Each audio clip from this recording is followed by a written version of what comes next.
गुरु मेरी पूजा गुरु गोविंद, गुरु मेरी पूजा गुरु गोविंद, गुरु मेरा पार ब्रह्म गुरु भगवंत। नमस्कार, धन निरंकार जी। मैं श्वेता वर्मा आज आप जी के सामने गुरु पूजा दिवस पर अपने भाव रखूंगी। आप जी प्रवान करना। गुरु शब्द में गु का अर्थ है अंधकार और रु का अर्थ है प्रकाश, अर्थात गुरु का शाब्दिक अर्थ हुआ अंधकार से प्रकाश की ओर ले जाने वाला मार्गदर्शक। सही मायनों में गुरु वही है जो अपने शिष्यों का मार्गदर्शन करे और जो उचित हो उस और शिष्य को आगे बढ़ने के लिए उत्साहित करे। सतगुरु ही अपने शिष्य को मुक्त अवस्था प्रदान करता है, इस संसार में जीवन जीने की कला सिखाता है। इसी संदर्भ में संपूर्ण हृदय वाणी में सतगुरु बाबा हरदेव सिंह जी महाराज फरमा रहे हैं कि गुरु ही सुमिरन, गुरु ही पूजा, गुरु ही पूजा का घर है, गुरु ही है जगदीश्वर साधो और गुरु परमेश्वर है। इन पंक्तियों में सतगुरु बाबा हरदेव सिंह जी महाराज समझा रहे हैं कि गुरु ही हमें परमात्मा का सिमरन करना सिखाता है, निरंकार परमात्मा को याद करना सिखाता है। गुरु पूजनीय होता है क्योंकि गुरु हमें ईश्वर निरंकार के दर्शन करवाता है। गुरु का घर मतलब जहाँ गुरु का निवास होता है। हर वो स्थान, हर वो वस्तु पूजनीय होती है जहाँ गुरु के शिष्य बैठकर सत्संग करते हैं, इस अल्लाह गॉड वाहेगुरु की बातें करते हैं।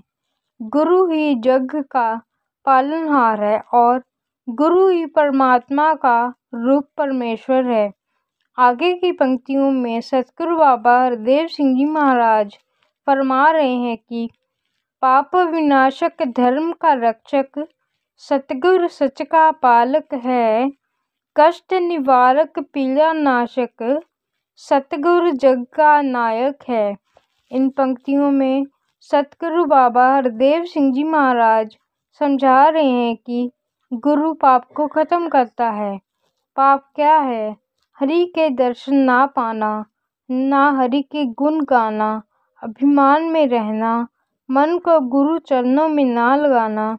सतगुरु हमें इन सब पापों से दूर करता है और धर्म की रक्षा करता है। सतगुरु सदा सच्चाई का रास्ता ही दिखाता है। सतगुरु हमें कठिनाइयों से लड़ने की ताकत देता है और दुख दर्द से लड़ना सिखाता है। सतगुरु हमारा हीरो है, हमारा मार्गदर्शक होता है। आगे की पंक्तियों में सतगुरु बाबा हरदेव सिंह जी महाराज फरमा रहे हैं कि शांत स्वरूपा आनंद रूपा सतगुरु करुणा सागर है, सतगुरु की कृपा से होती ज्ञान की ज्योत उजागर है। इन पंक्तियों में सतगुरु बाबा हरदेव सिंह जी महाराज समझा रहे हैं कि सतगुरु सदा सबको सबकी गलतियों के लिए क्षमा कर देता है, सबको खुशियाँ देता है। सतगुरु दया का सागर होता है। सतगुरु की कृपा से ही ज्ञान की रोशनी हमारे अंदर जगती है। आगे की पंक्तियों में सतगुरु बाबा हरदेव सिंह जी महाराज फरमा रहे हैं कि सतगुरु सबका हितकारी है, सतगुरु मुक्ति दाता है, भव सागर से जीवन नैया सतगुरु पार लगाता है।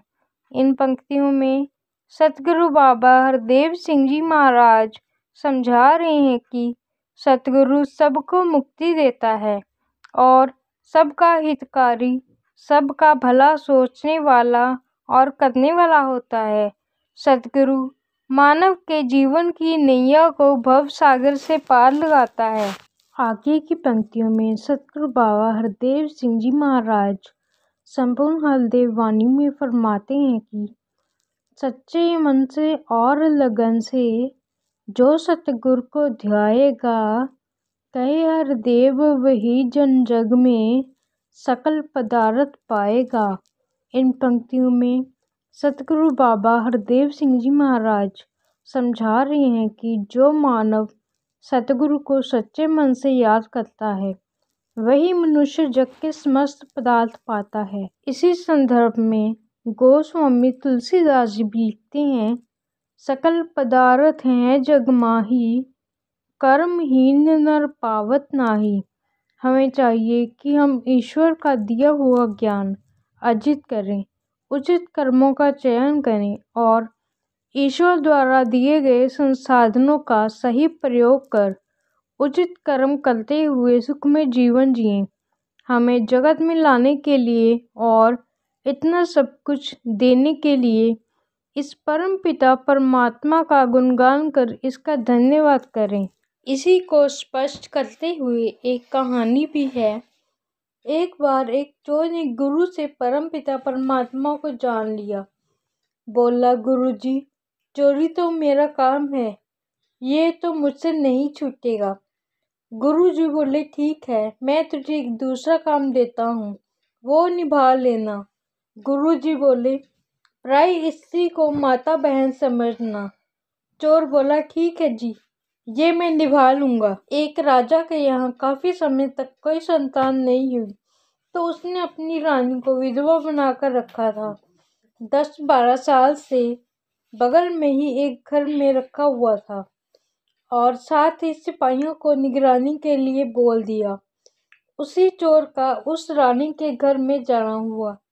रानी ने देखा कि चोर आया है। उधर सिपाहियों ने भी देख लिया कि कोई आदमी रानी के पास आया है, तो राजा को जाके बता दिया।